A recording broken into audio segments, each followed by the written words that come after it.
Welcome to Spiritual Ambition, where we tune in to awaken our divine nature and explore the provocative inner force compelling us toward our fullest potential. If you've achieved external success but feel a deeper calling, if you're tired of dimming your light to fit in, and you know there's a more powerful way to live and lead and love, you're in the right place. Host Donna Bond is a best-selling author, modern-day high priestess, and catalyst for personal transformation. Together, we're birthing a new paradigm of loving leadership, integrating our humanity with divine wisdom as our individual awakening serves collective evolution. Here's your host of Spiritual Ambition, Donna Bond.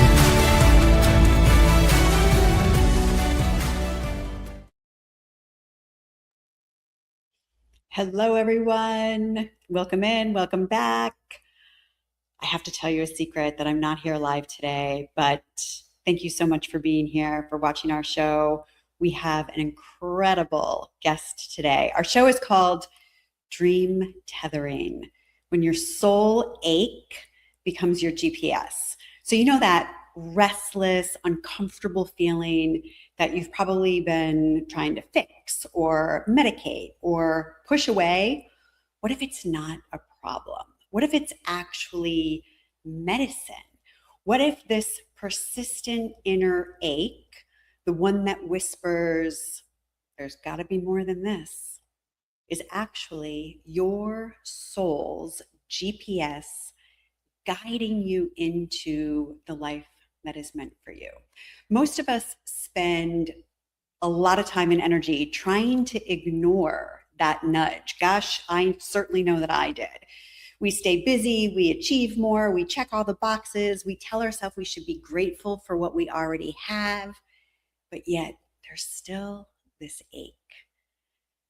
It's because your soul isn't asking you to be more grateful for being on the hamster wheel. It's asking you to get off it so you can expand and explore what your soul has taken embodiment for and why did you come to this life. So today I am going to sit down with Tim Shields, author, explorer of consciousness, and the creator of Dream Tethering. Tim walked away from a successful marketing career to follow an intangible dream that he couldn't explain, he couldn't defend, but he couldn't ignore. He spent 15 months traveling through India and Southeast Asia, not because he had a plan, but because his soul wouldn't let him stay in a conventional life. What Tim discovered on that journey became the foundation for something profound, a new way to transform unmanifested potential into lived reality. So if you have been driven by pieces of a dream that you can't fully articulate, if you're tired of ignoring that ache in your soul instead of listening to it, this conversation is for you. Because your soul ache, it's not a malfunction, it's a compass. And when we're not following that compass, our life is going to go out of balance. It's just a matter of time. So you want to tune in. I'm Donna Bond. This is Spiritual Ambition. We are going to begin how we always do. We're going to close our eyes and we're going to turn our attention inward. We're going to call in the light. And then we're going to welcome Tim Shields into our space. So everyone just closing your eyes in this moment, taking a nice big cleansing breath. And just letting that go, knowing you're in the right place, the right time, wherever you are, whether you're joining us in this present moment or you're catching the replay. Just paying attention to the beat of your heart, sending a blessing of gratitude to your body for all that it does on your behalf without being asked, and sending an acknowledgement to that inner soul ache to that inner GPS system.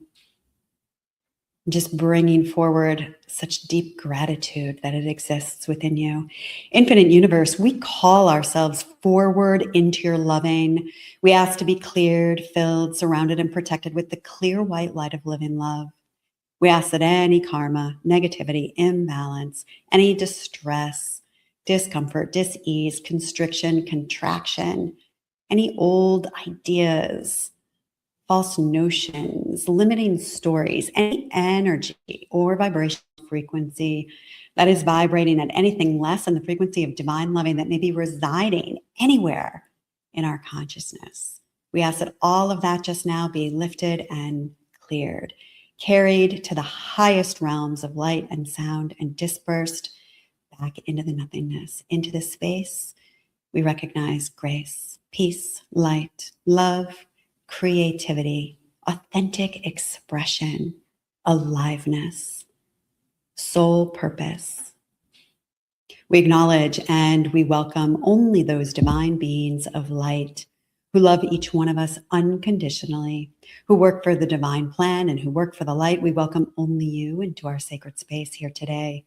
We ask for your assistance in bringing forward healing, revelation, and wisdom of the heart that will resonate most profoundly with each individual here for their highest good and the highest good of all concerned. We are grateful. We say thank you.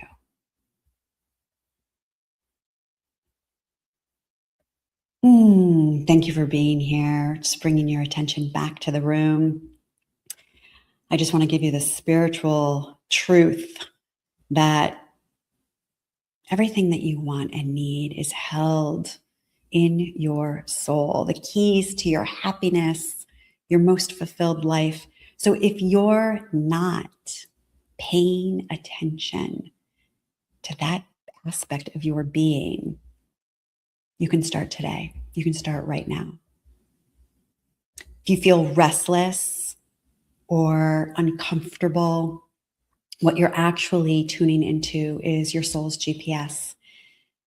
And today we're going to talk with a gentleman who is going to help us figure out what it's pointing to. Before we do that, so quickly, we are going to send a little bit of light around the globe for anyone who might need your prayers, your loving attention, just your sentiments of grace and upliftment. We send the light to Beth, to Nadia, to Nicole, to anyone who is dealing with war, in a war zone, warfare, anywhere on the globe that we are aware of or unaware of.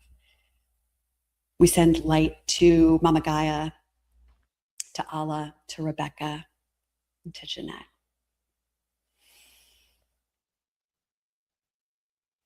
Our intentions make a difference. Our light matters. Where we send it matters.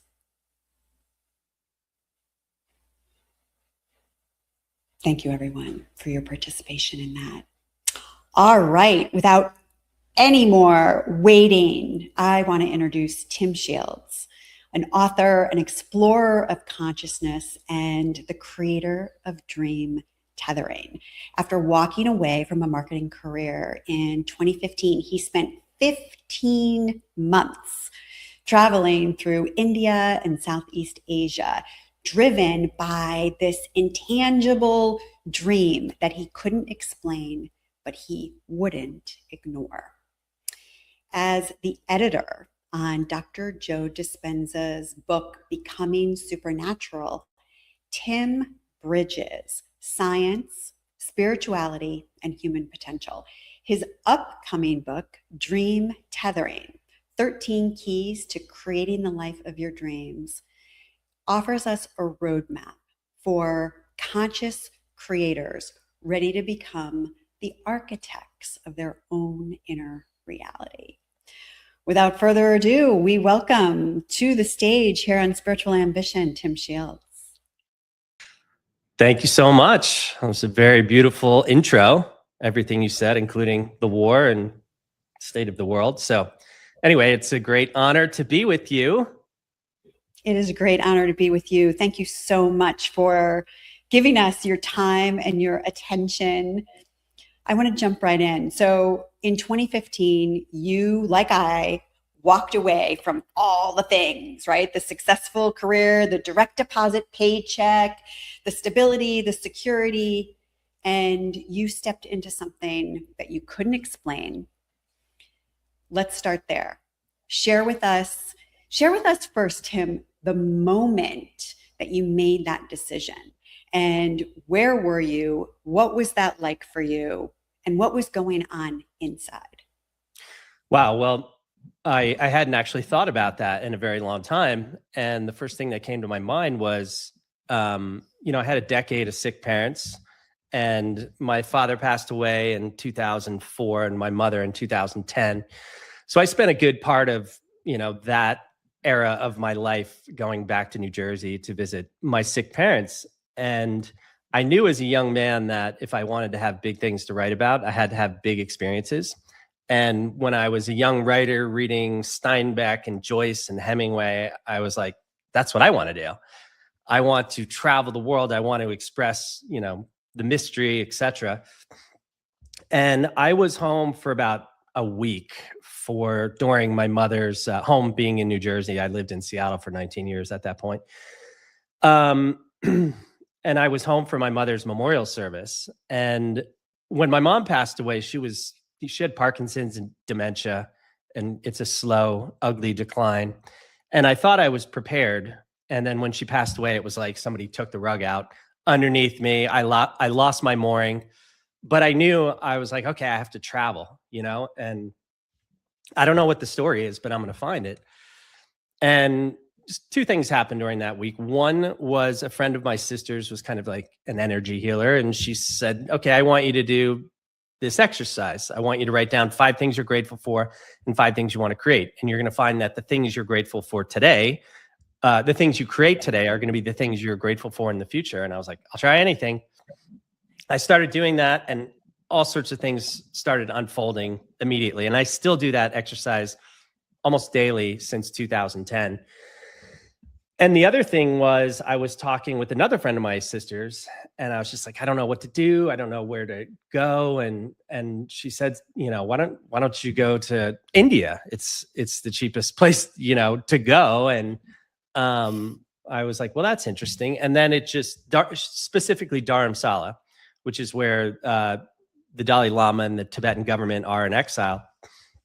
Next thing I know, this always happens in my life. The next couple of days, it shows up everywhere. Like I'm talking to an Indian taxi driver, and I just said, okay, that's what I'm going to do. And I booked a one-way ticket to India.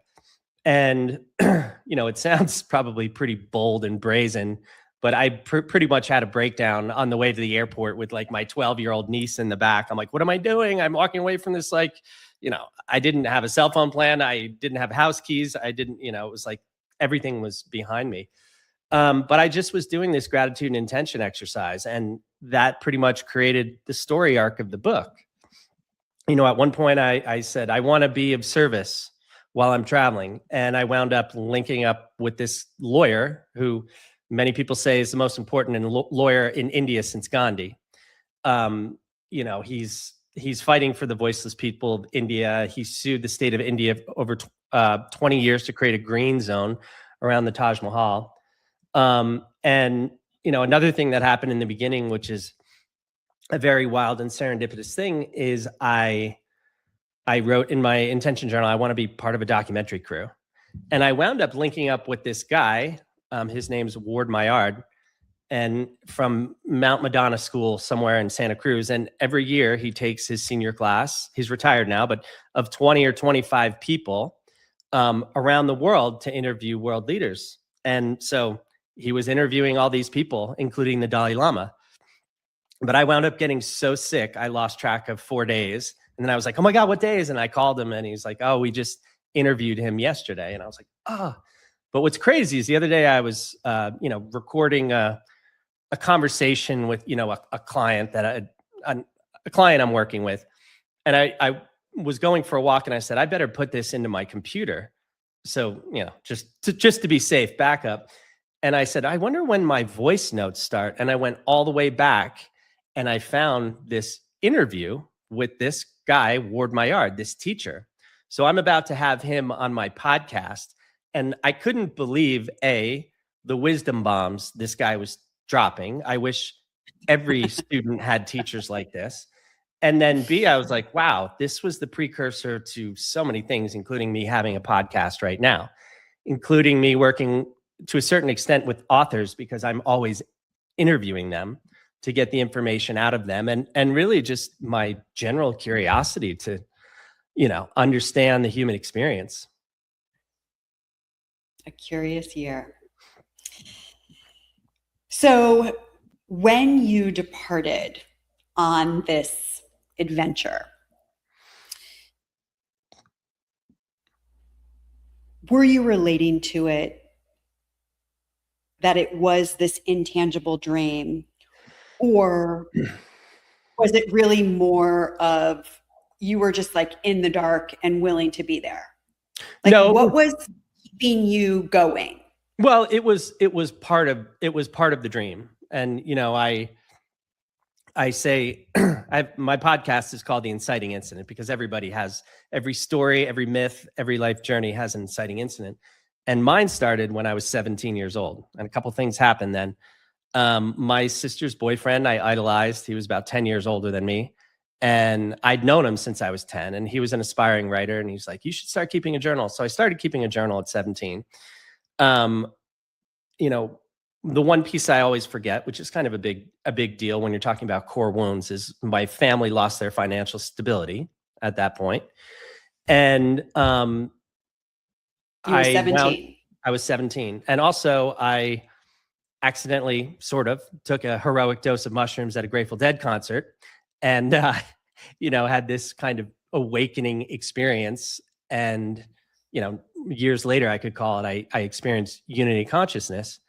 And, getting these downloads about the universe and everything. And I was just like, whatever's happening in this dimension is so much bigger than we think. And I want to express it. I want to learn about it. And I want to be the vehicle that expresses the mystery. And then the other part is I wanted to be a writer so bad, I started saying the prayer of St. Francis, make me an instrument of your peace, just speak through me. And never in a million years could I have imagined that, that would lead me to working with thought leaders like Dr. Joe Dispenza, Dr. Zach Bush, a bunch of other people, CEOs, inventors, rock stars, athletes. And some of those were opportunities. I said no to them. The rock star, and particularly because I have a mission. I was running along the beach in Oregon one day, and my own mission statement dropped in, which is, I translate light, frequency, and energy into story so as to lead others to their truth.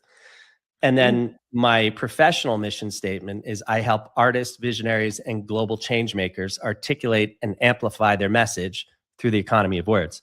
So if I'm going to take on a project, it has to fit within these standards. And sometimes that has put great financial stress on me. But at the end of the day, at this point in my life, a couple of years ago, 2 summers in a row, I was traveling around Europe for the summer. And, I remember sitting in this, outdoor kind of open space bar, whatever, in Porto, Portugal. And, I started getting these downloads, and I was like, and I was going into these trips like I was still that 36-year-old kid who wrote A Curious Year in the Great Vivarium Experiment. And what I realized in that moment was like, I'm not that person anymore. I don't want to be that person anymore. I spent at least a decade traveling all over. I would make some money and then I would take off, and it's taken me to orphanages, to Mexico, to Africa. And I realized, well, this is that part of my life is done. Now is the legacy.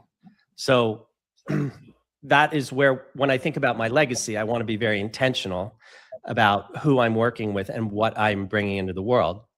I want to be an instrument of peace, and I want to express the mystery of consciousness, so that others can awaken to a different reality and a different path, especially to find their dreams. Yeah. Wow.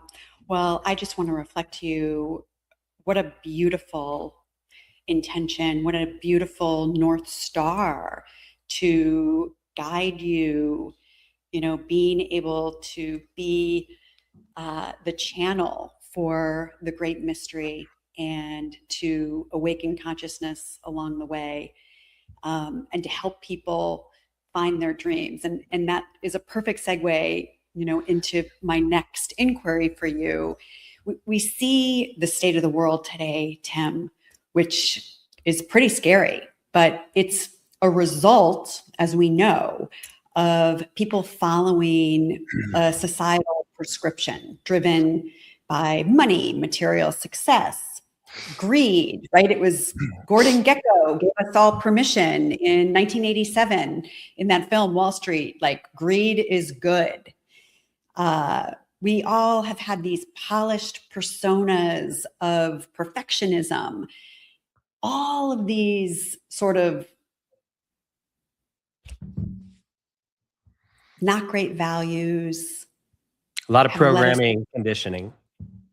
Yeah, this has led us to where we are today, polarized, fighting, fearful, exhausted, spiritually bankrupt, and in a massive epidemic of division, disconnection, and deep discontent.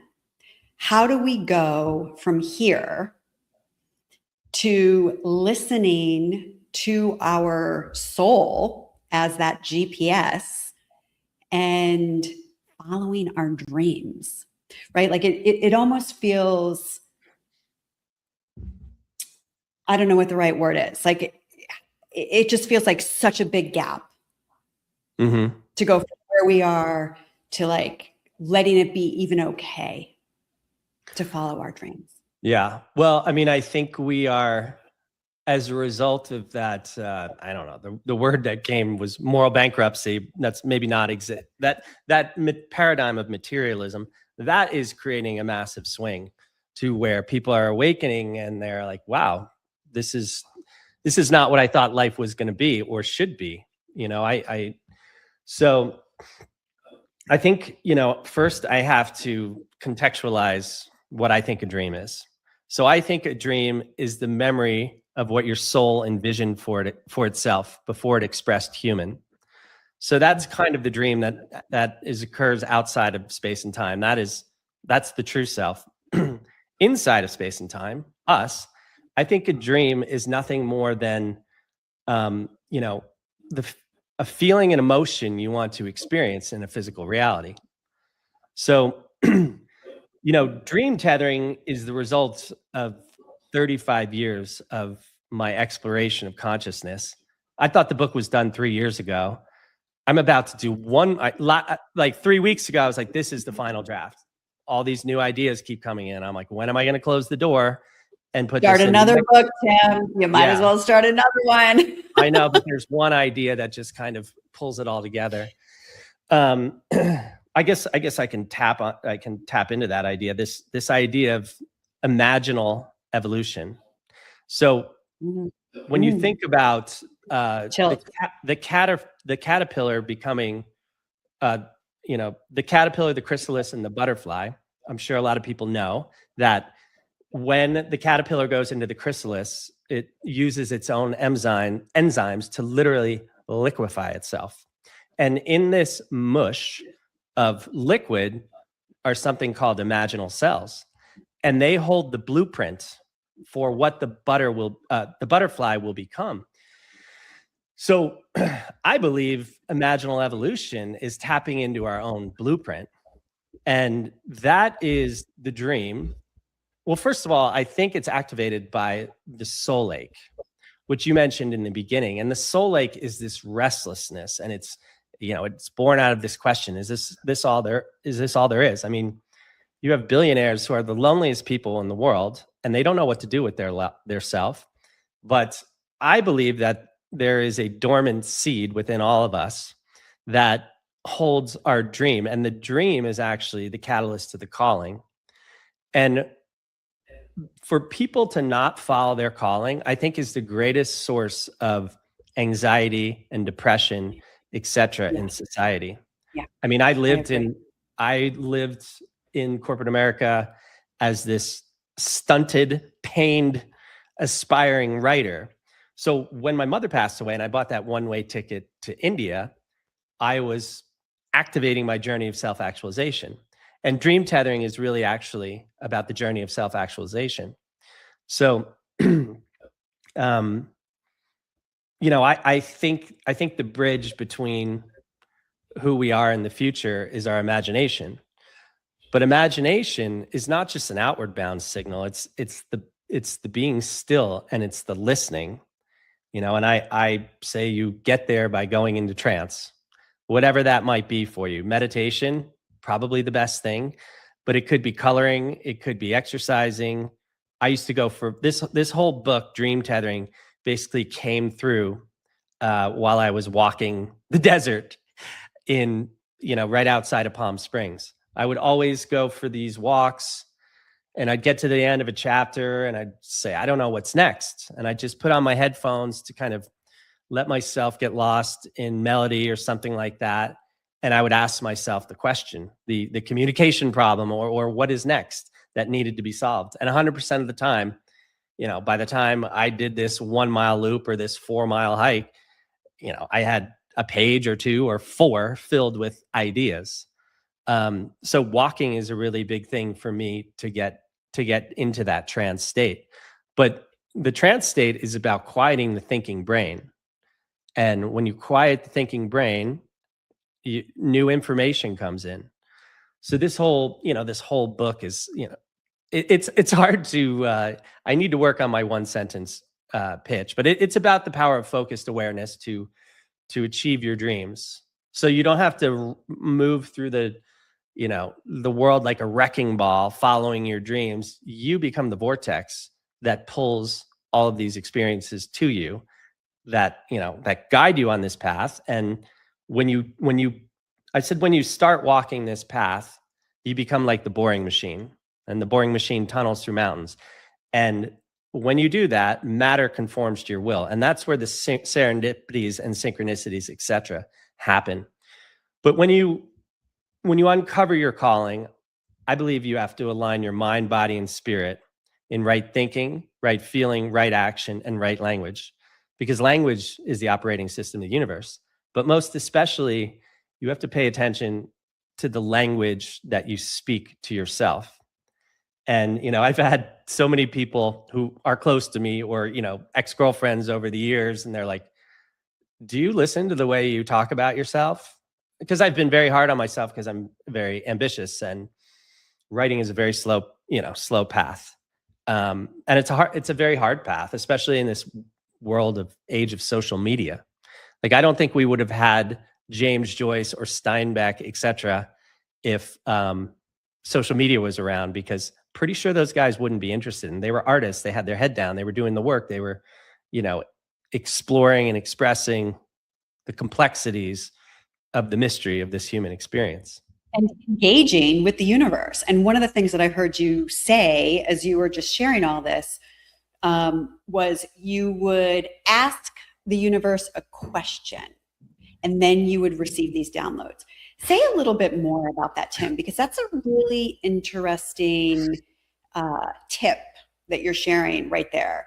And I think a lot of the time we don't think of doing that. We don't think of being in a two-way engagement with the universe. And when you say that you were asking questions, like, that's what that says to me.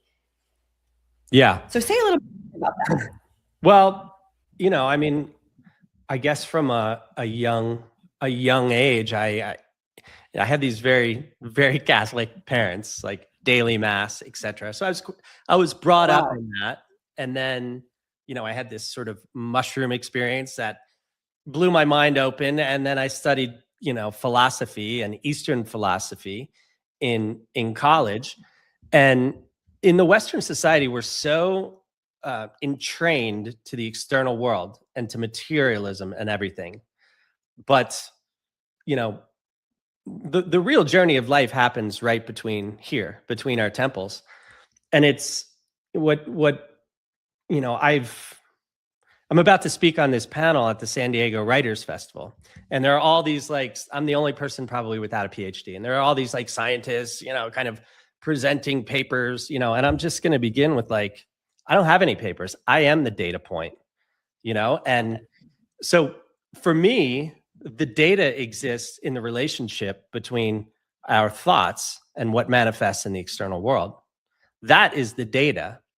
And when you start to learn to trust and master that path, and I am by no means a master, I am perhaps a guide laying out this trail for others, but this is my life's work. It's not just writing about this stuff. It's mastering my mind and my energy. And, you know, when I'm not meditating, it's like, what is going on in my life? You know, things feel like they're spiraling. And then I'm like, oh my God, I'm not paying attention to my thoughts. I'm not being clear and focused on where I want to go and what I want to bring into my life. So I think from a very young age, I just, you know, I mean, I was just telling Sarah, who we both know, we were out in Deer Valley, and I was like sitting up looking at the stars and asking the same question that I've asked since a young man, like, what am I doing here? What do you want me to do? Where am I going? You know, like, just looking up at the vastness of the universe and this little, you know, individualized speck of consciousness asking the greater organizing intelligence, show me the way. So, you know, I think it's a very important question. At the end of the day, I mean, there's two questions at the center of this dream tethering book. And the first is, who am I? You know, and it's the age-old question in philosophy. Who am I beyond the personality, beyond everything else? And then the second question is, am I powerful enough? Do I believe in myself enough to become the creator, the executor, and the master of the dream? And that is the journey. And that starts with self-belief. And I've not always been the best at that. I know at a deep level that I'm very, very good at what I do. But it's, you know, I think the thing that scares most people is, like, how am I going to navigate the external world to get there? And, you know, my argument is that there's a much easier way to do it. And it is through this internal communication with God or source or whatever you want to call it. You know, dream tethering, I said in my first book, A Curious Year in the Great Vivarium Experiment, the dream of the 17-year-old self is like shooting a grappling hook out into the future. And if you're strong enough, focused enough, and determined enough to get there, if you follow that line up the mountain, you're going to get there. But the external world is always going to try and knock you off that line. And then in this new book, I expanded that idea quite a bit. And it's, well, the external world is just a mirror to your internal world. So when you People don't like that. What's that? People don't like that. Oh, they don't like that at all. But I teach whole workshops. I have a retreat coming up called The Healing Power of Projections. yeah, It's all that, right? And this is really difficult for us to get our heads around. So share your wisdom around that. well, I mean, you know, dream tethering came out of this path that I'm on. You know, I've always been tethered to this dream. And, you know, I got the opportunity to start helping Dr. Joe Dispenza with his blogs, and we collaborated on that for 6 years. And that's a whole other crazy manifesting story. But about 9 months into it, he was like, what would you think about helping me edit Becoming Supernatural? And I was like, I literally said, watch how fucking fast I quit my job. So, you know, I left that stability and that security, and I was just following this line. But as with the alignment of mind, body, and spirit, and right thinking, right feeling, right action, right language, I became like the boring machine. And I've never gone after a client. I've written down who I want to work with, or put it in a mind movie in, you know, Dr. Joe Dispenza's work. Some people may know that. It's like a digital vision board. And those things have happened, and they've come to me. I wouldn't even know how to go after anybody. I'm a terrible self-promoter, not the best marketer. Let me say, I have a lot of room to improve on that. You know, self-talk. There we go. But Yeah, I mean, again, like, I'm the data point and the proof point, getting to work with these people, and out of all the people I grew up with who wanted to be writers and stuff, I'm the only one that I know that pursued this path, and it requires a tremendous amount of courage to follow your calling, because on Yeah. the path of the calling, you are going to be challenged. It's the hero's journey. You are going Yeah. to be challenged to stay true to this path. It's like the universe is like, do you really want this? And you're going to go through hard Are times. you sure you really want this? Yeah. You're going to go Are through hard you times. really sure that you really want this? Yeah. And then even on this journey, it seems like sometimes setbacks are just protection mechanisms to redirect you and reorient you. There was a couple times where I was like, damn it, I really wanted this, to work with this person, and it didn't work out. And usually when something, doesn't work out like that, I'd step back and I say, all right, show me what's better. And then the next thing shows up that is way more in alignment than what my perhaps ego wanted. Yeah. So Yeah. at the end of the day, this is the spiritual hero's journey. Not that the hero's journey isn't a spiritual process, but everybody is on their hero's journey. Whether they want to, pick up the mantle and walk it is entirely up to them. That's what free will is all about. Yes. I have a theory about something that, it's going to take all of us our entire life to fulfill that mission, to fulfill our soul's purpose. That until we take our last breath, we're still like trying to work it out. And so we oftentimes have this false belief that there's a destination to arrive to, right? And I also am aware in my own life, on my own journey, there have been significant time periods. There have been strategic relationships that get activated at certain points throughout our life. And as much as our ego wants to like, hurry up, let's do it, let's hurry up, because I'm asking the same damn question that you are, like, what do you want me to do now? Like, I'm here, I'm available. How do we trust more deeply that we're not going to miss our turn? That is the great question. And that, if I had to distill my own work into two pillars, I always say it would be surrender and trust, because that's what I'm trying to master.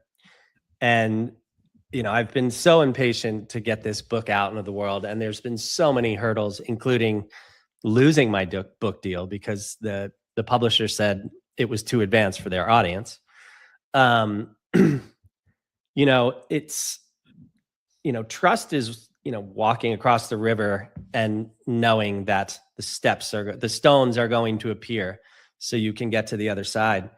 But it is hard. And, I grew up probably in the shadow of a lot of fear of my mother. And one of my sisters probably said, the reason why you do all the things you've done, bought one-way tickets to India, Mexico, orphanages, etc., is to swing the pendulum, away from that fear.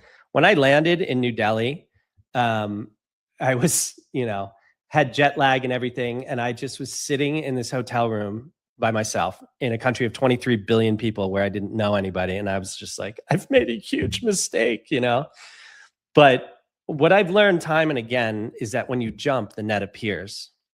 And so, surrender is this letting go of the way that you think something should happen. And when you are actually successful at that, things show up in a far grander way than our simple little human minds could have constructed. And then trust is just, it's a belief in yourself. It's a belief in your purpose. It's, I guess it's an inner knowingness. I mean, I knew from a young age, it's as a young person, it's like, well, how am I going to do this? But then on the other side is, well, every generation has, of voices and writers and artists and, musicians and whatever. So at the human level, I was totally full of fear. But at the soul level, I just kind of knew. I was like, well, why not me? But again, like that is the dream tethering. And the dream tethering is at its core surrender and trust in this grander divine design and construction of your life. And like you said, it's not just to get to a place. The journey is all of those interstitial moments of becoming, because when you get to that place, you're like, yeah, for one day. And then you're like, shit, okay, wow, what's next? Now what am I gonna do? So, that's the whole thing of dream tethering. It's like creating the dream, getting there, and then creating the next dream. And it's, at the end of the day, it's about, it's like a spiraling journey of consciousness. And it's about the spiritual journey. And, for people like you and me, there is no retirement until we literally can't do it physically. And there is no retirement because we love what we do. And I'm sure in you coaching other people, you get so much information about yourself and your way of being in the world and about what works and what doesn't work. And I mean, that's the path for me with writing. When I'm sitting down and writing and I'm fully connected in the moment, I'm not there. I'm just listening to this stream of information that's coming in. And I realized it comes in through the left side of my brain. When I'm outside in nature, it's like this torrent of information comes in through the right side of my brain. I'm just like walking through the desert, scribbling as fast as I can. But when I'm sitting there writing and I plug in, I'm just like, I cock my head to the left like I'm listening. And it's like my higher self just lecturing to me. Yeah. I feel it as you're yeah. And the one thing that's important for people to realize is when you bring a human thought process to this stream of information, it shuts it off. So you have to just be still and listen and receive. And, that is where the greatest, I've made some really big decisions and I make them in a minute, and then I can get paralyzed by what to order on a menu on a Friday night. But it's just because you feel it in every cell of your body. I call it the resonant truth. It's like you just feel it in your body. And another big part of this book is, this human incarnation is about the embodiment of knowledge and wisdom. I in my 20s, probably 20s, maybe into my early 30s, I used to go to a lot of therapy. And I had like two therapists that are always like, you're living up here, like pointing above my head, like, you have to get in your body. And then there I am with my analytical mind, like, what does that mean? And it was only when I started working with Dr. Joe Dispenza where I started to kind of come back into my body. And it's like, Joseph Campbell says, the body is the vehicle of consciousness. So, yes, it's not about, knowledge to impress people. It's the embodiment of knowledge, which when lived, I am the data point. Which when lived turns into wisdom. Yeah. I mean, I love this. And this is to your point of I am the data point, right? Mm-hmm. And I think this is the leap that humanity is traversing right now, where can we let go of the scholars and the science and all of the factual proof that we've had to rely on in the past up until now, and can we move into these more liminal spaces of wisdom? But yes, we can't have it up here because it's not doing anybody any good up here. It a trap must door. come down into the body, which this leads me to a question that I wanted to ask you about. In your book, you talk about a new species of human. Mm-hmm. And I know Richard Rudd with the Gene Keys has spoken extensively about this. He uses the metaphor of the dragonfly. I know Greg Braden has talked about this, Bruce Lipton, Joe Dispenza. So you describe it as being conscious creators, awakening to the truth that we are not victims of the materialist world, but energetic architects of a new reality. How does this play in this, new species of a human? How does the state of the world support that's where we're going? Say a little bit about this and how dream tethering invites us into being this new embodied species. Well, we don't, it actually comes down to the individual. This is a bottom-up revolution. It's not, I think artists lead the way, but they can drop ideas in the collective consciousness, but at the end of the day, it's about people doing the individual work. And when enough people wake up, we're going to have this, bottom-up revolution. And the wave is the how energy moves throughout the universe. And when we change our being, we create a new wave. We create a new ripple. And the whole world doesn't have to wake up. It's just a certain amount. And then that wave gets bigger, and it's, I won't go too far into it, but constructive interference, when two waves line up in the same phase, they become bigger. So where we've been as a species is in this materialism realm, fighting over resources, fighting over, etc. We are, it's almost like we've been boondoggled to invest our attention in the outer world, and I think Dr. Joe Dispenza or somebody said, if you want to hide enlightenment, the best place to hide is inside, where nobody else will think to look. And so I think where we are what I'm calling a threshold species. And this is the precipice where the masses begin to wake up to the fact that energy is greater than matter. So the transformation of the world begins within each of us.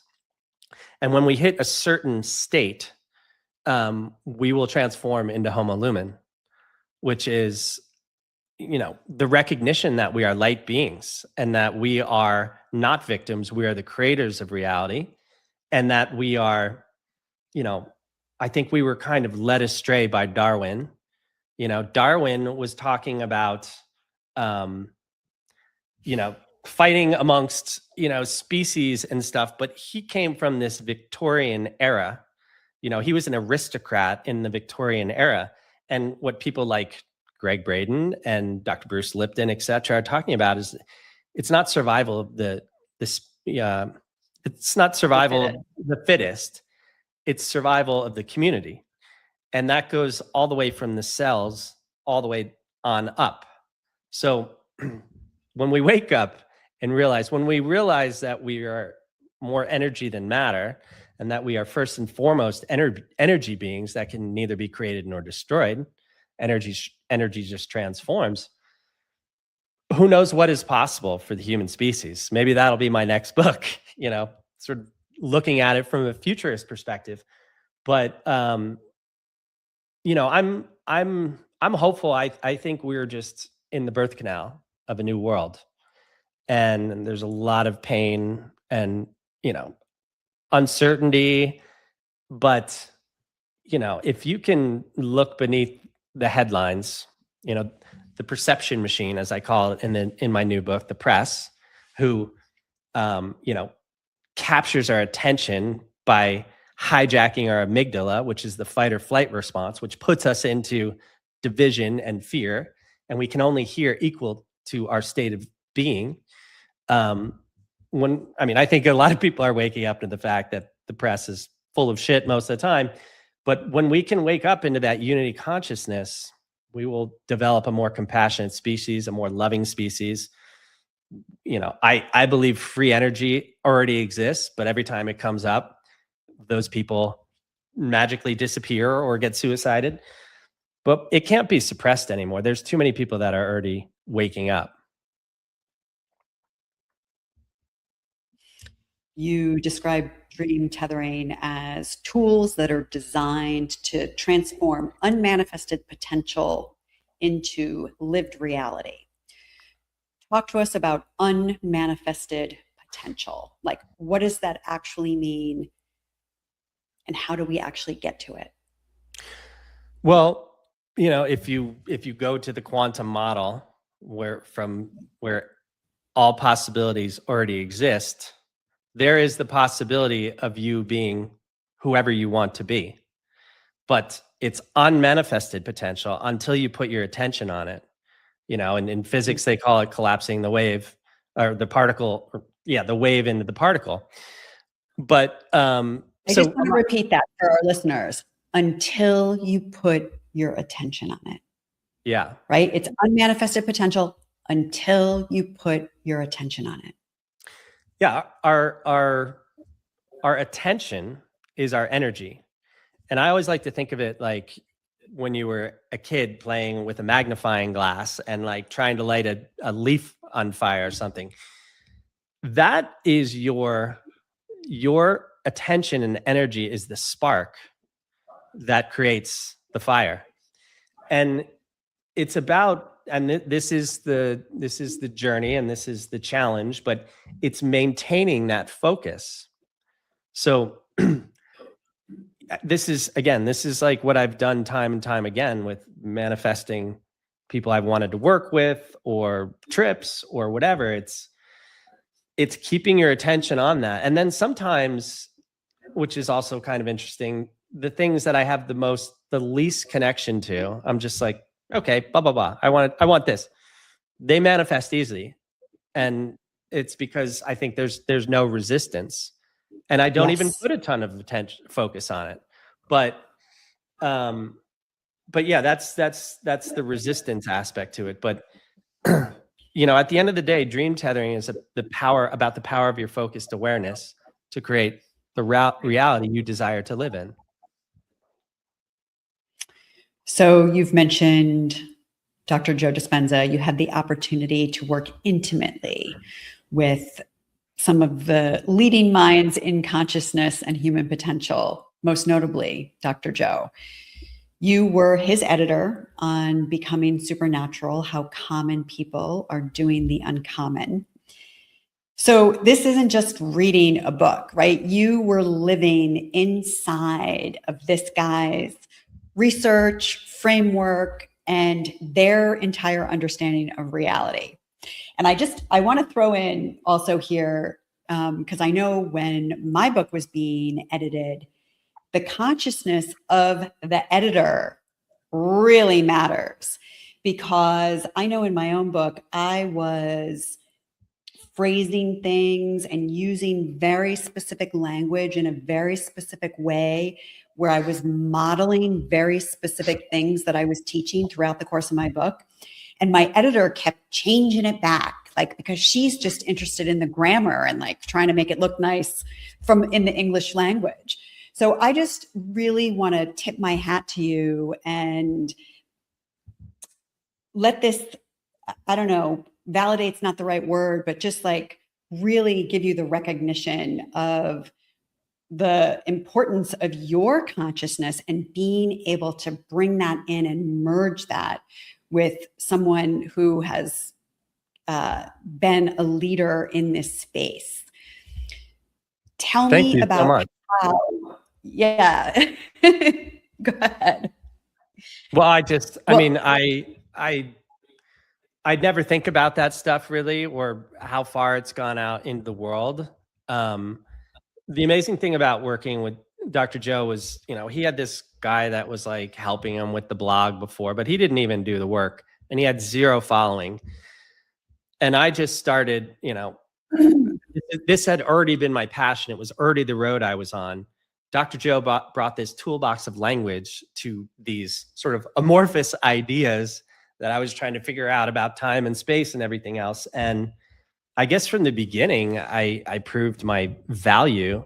And he just really trusted me to take his ideas into the written word, because there's a very big difference between lecturing and then putting something into, a construct Yes. or language that can communicate these incredibly complex ideas. I mean, I had already been practicing writing for probably 20 years, in journals and everything else, and terrible screenplays and, failed starts at things, but I was always practicing the craft. So, and he actually really gave me the freedom to kind of construct the sentences the way I do. I actually use a lot of M dashes. People are always like, "Oh, that's a clear sign of, Chat GPT." But, for me, it's about, the cadence. And, Yeah. when you tap into the cadence and the rhythm of the language, then you create flow. And what flow Yes. does is that it doesn't make the reader have to go back to, get this idea. When you hit that flow state, then the reader is in your world and your language. And the best quote I've ever heard is by Edwin Schlossberg about writing. It's, the skill of writing is creating a context in which other people can think. So, I mean, is that just like mind blowing? I was like, yeah, I wish I it's wrote amazing. that. But if you're a writer or any artist or whatever, and you're working in narrative, it's to make them feel. So when I was a young man, 17, 18, 19, I already knew what I wanted from my readers. I wanted them to think, act, and feel. And again, it's the journey. You don't know where it's going. You just have to surrender and trust, which is really hard. And look at all these gray hairs. So, Yeah, I don't know what you're talking about. Tim, where can people connect with you and get on the list to receive the release of Dream Tethering, 13 Keys to Creating the Life of Your Dreams? We can't wait for it to come out. I know you were hoping for spring, but as you shared, you keep getting more downloads, and now there's this one other big gold thread that's got to go through it. Yeah. I mean, exciting. I got to trust the process. TheRealTimShields.com is my website. I'm toying with, not toying, I just haven't really moved fully into it, but teaching this stuff, teaching the framework. And then, another thing that I've been chipping away at for years is a book. The idea is, it's the quantum writer. And that's the idea that the whole story already exists. You have to just create the conditions to tap into it. So I think I'm gonna start teaching that soon. And my Instagram, YouTube, TikTok, and I even believe Substack, which I'm about to start, is at therealtimshields.com, or The Real Tim Shields is my handle as well. So thank you so much for your time. And Thank you. I would just say, to people listening, live your life like it's document worthy. Take the risk. I love that. What a great quote. And then live your life like it's document worthy. And make main character choices. Main character choices. I love it. Tim Shields, thank you so much for being with us. Please stay with us while we do the celebration of love's alchemy, because this, I think you'll appreciate it. This is our gentle pause to recognize the extraordinary magic that is woven through our everyday lives. And every episode, we take a moment of loving celebration for something that might seem ordinary or even contrary at first glance, but it holds within it a spark of brilliance as we celebrate and remind ourselves why we chose to take a body and come here to human land. So everything from the sweetness of a juicy orange to the blessing of an emotional trigger, we turn our attention to the less obvious causes for celebration and the little things that we might be taking for granted. Through our loving appreciation and gratitude, we uplift ourselves and our vibration with the power of love. sending ripples of good juju out and across the planet.